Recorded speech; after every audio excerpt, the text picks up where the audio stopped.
नमस्कार दोस्तों, ocean network में आपका स्वागत। जी हाँ, केवल 2.5 दिन का किसान आंदोलन खत्म हो गया। पीपली में कुरुक्षेत्र से लगे हुए इलाके में नेशनल हाईवे 44 को जाम किया गया था, जो दिल्ली से चंडीगढ़ और आगे पंजाब, हिमाचल और जम्मू कश्मीर को जोड़ता है आपस में।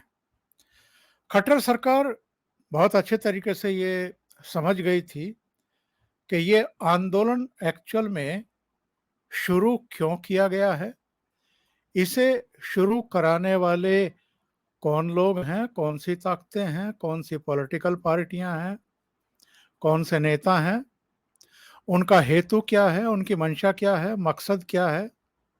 ये सारी चीजें सरकार ने आकलन की और जिस तरीके से ये पंजाब की इनके किसानों की वो लीडरशिप जो दिल्ली में 13 महीने के किसान आंदोलन की अगवा बनी हुई थी और इनमें से मोस्टली वामपंथी दलों से या विचारधारा से जुड़े हुए इनके किसान नेता हैं।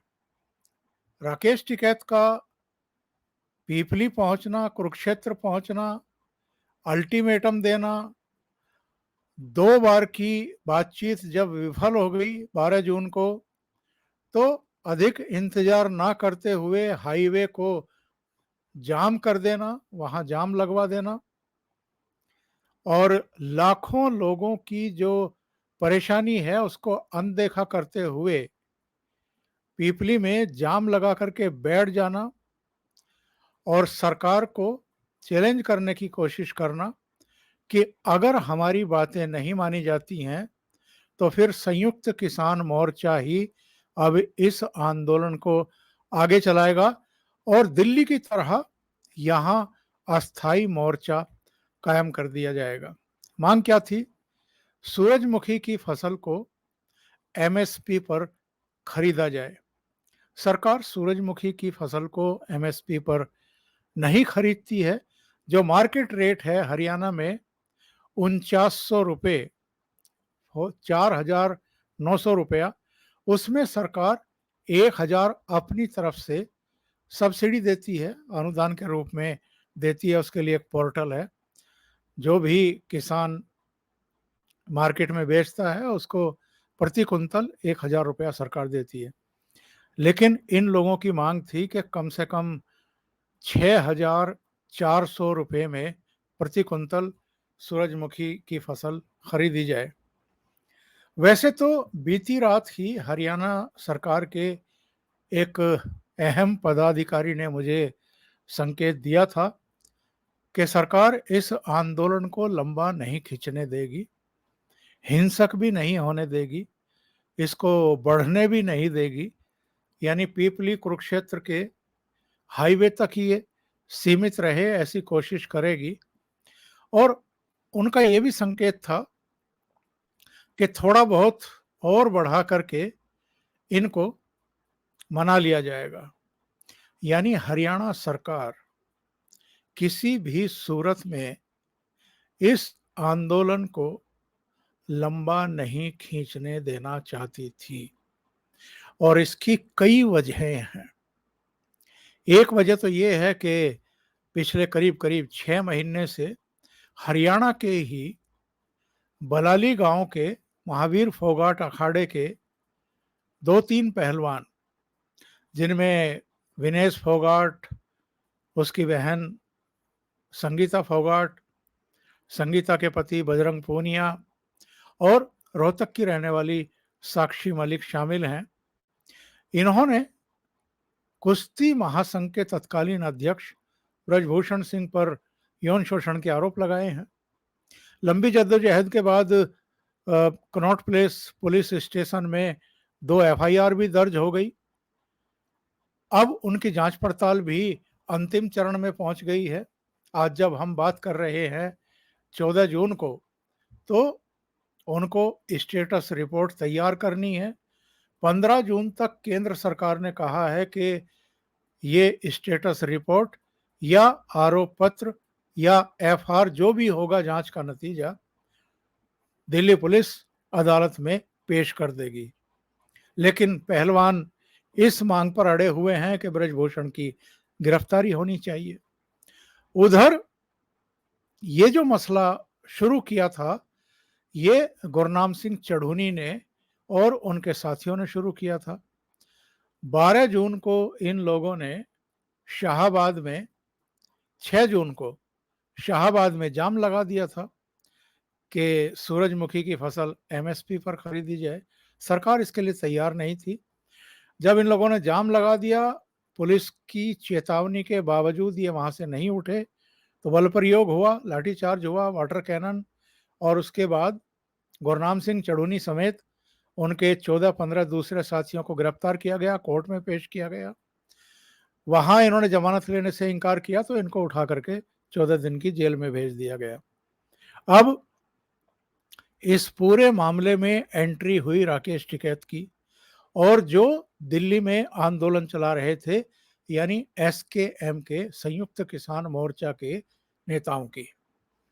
उन्होंने जाकर के कुरुक्षेत्र में, पीपली में महापंचायत की, सरकार से बात करने की कोशिश की। मांग ये थी कि सूरजमुखी की जो फसल है उसको एमएसपी पर खरीदा जाए।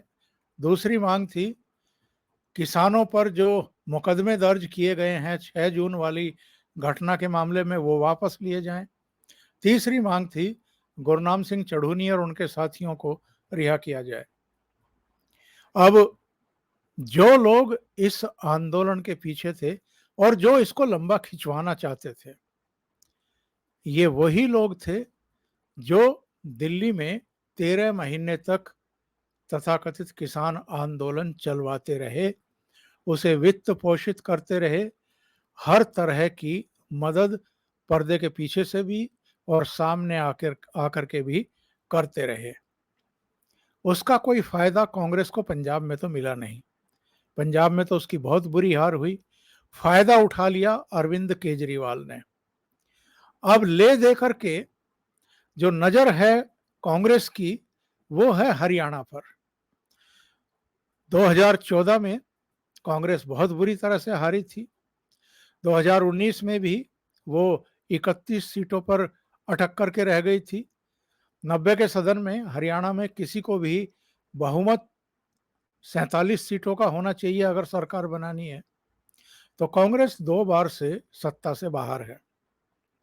हिमाचल और कर्नाटक में ताजा ताजा जीत मिली है, थोड़ा मनोबल बढ़ा हुआ है, और उसके निशाने पर अब मध्य प्रदेश है, छत्तीसगढ़ है, इसके अलावा हरियाणा है। क्योंकि राजस्थान के बारे में तो उसको भी पता है, तेलंगाना के बारे में तो उसको भी पता है कि वहां उनकी सरकार नहीं बनने वाली है। अभी राजस्थान में कांग्रेस की सरकार है, उसको सत्ता से बाहर जाना ही है।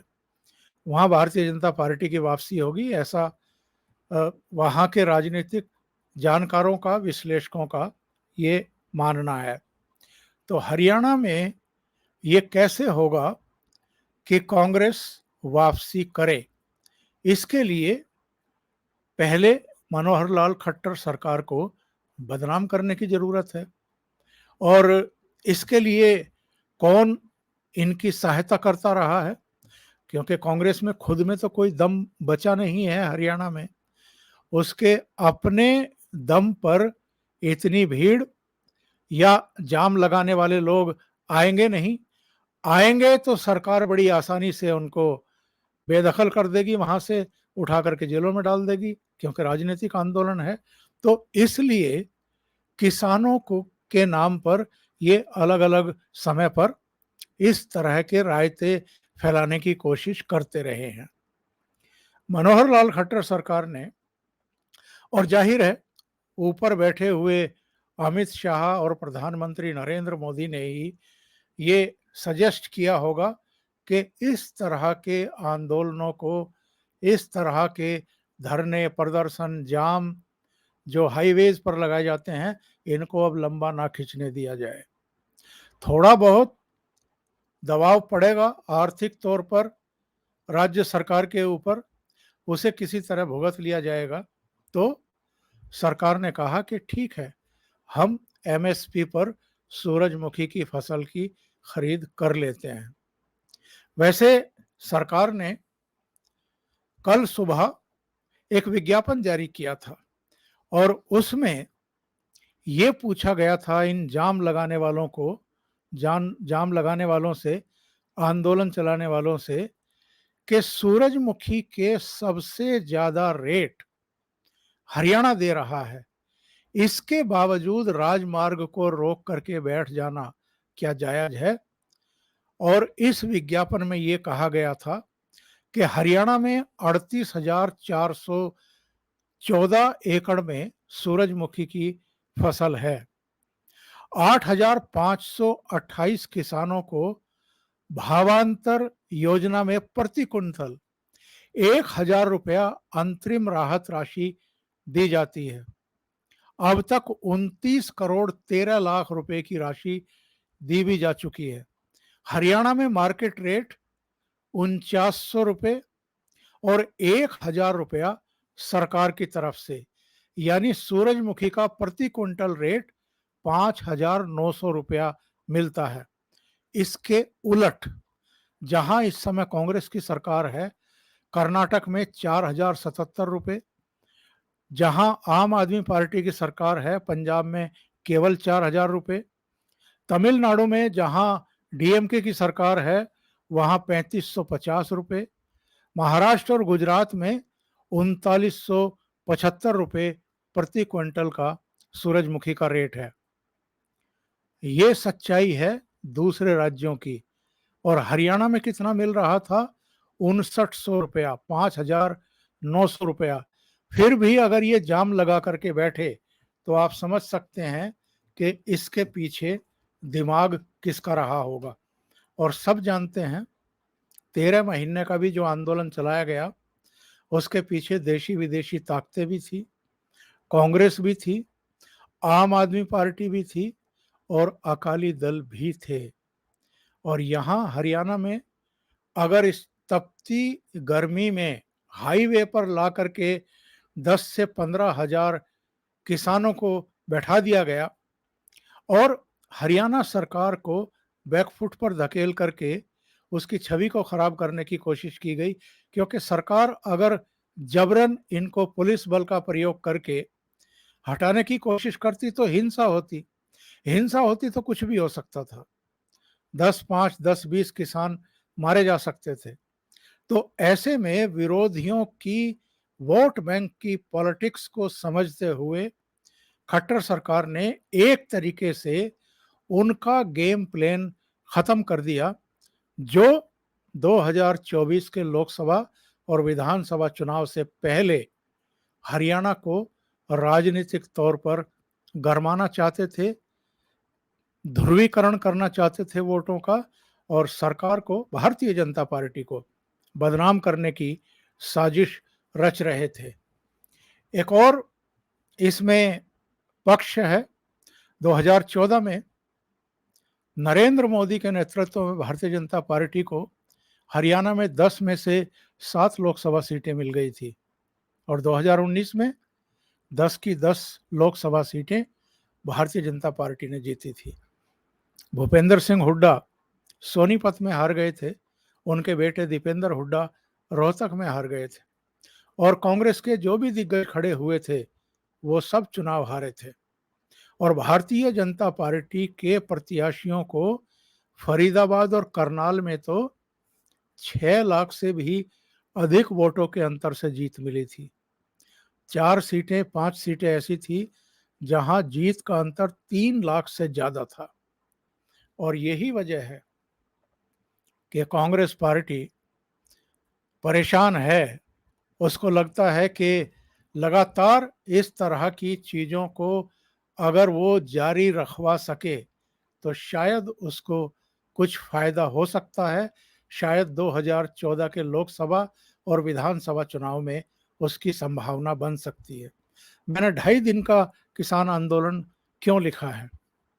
क्योंकि एक दिन 6 जून को जब इन्होंने शाहबाद में रोड जाम किया, पुलिस ने बल प्रयोग किया, गुरनाम सिंह चढ़ूनी और उनके साथियों को गिरफ्तार करके जेल में डाल दिया और 1.5 दिन का ये आंदोलन। 12 जून को राकेश टिकैत और दूसरे नेता पीपली पहुंचे। महापंचायत की विचार विमर्श हुआ। 2 बजे रोड जाम कर दिया और 13 तारीख को भी बातचीत चलती रही और आज 14 तारीख को ये जाम उठा लिया गया। 2 दिन पूरे नहीं हुए, 12 की आफ्टरनून में ये शुरू हुआ और 13 की शाम को खबर आते आते ये समझौता हो गया, सरकार ने मांगे मान ली और ये वहां से उठ गए। तो केवल 2.5 दिन का आंदोलन इस बार कांग्रेस, आईएनएलडी और जो दूसरे चेहरे हैं, गुरनाम सिंह चढ़ूनी, राकेश टिकैत, एसकेएम के दूसरे लोग, वो चलाने में कामयाब हो पाए और 2.5 दिन के आंदोलन को हरियाणा की खट्टर सरकार खत्म कराने में कामयाब हो गई। अभी के लिए इतना ही। बहुत बहुत धन्यवाद। अगर आपको ये चैनल और इसके कंटेंट पसंद आ रहे हैं तो लाइक करें, कमेंट करें, वीडियो को शेयर भी करें। अभी तक अगर आपने ये चैनल सब्सक्राइब नहीं किया है तो सब्सक्राइब कर लें और साथ में लगे बेल आइकॉन को दबा दें ताकि आगे आने वाले वीडियो और उनके नोटिफिकेशन आप तक पहुंचते रहे। बहुत बहुत धन्यवाद। नमस्कार।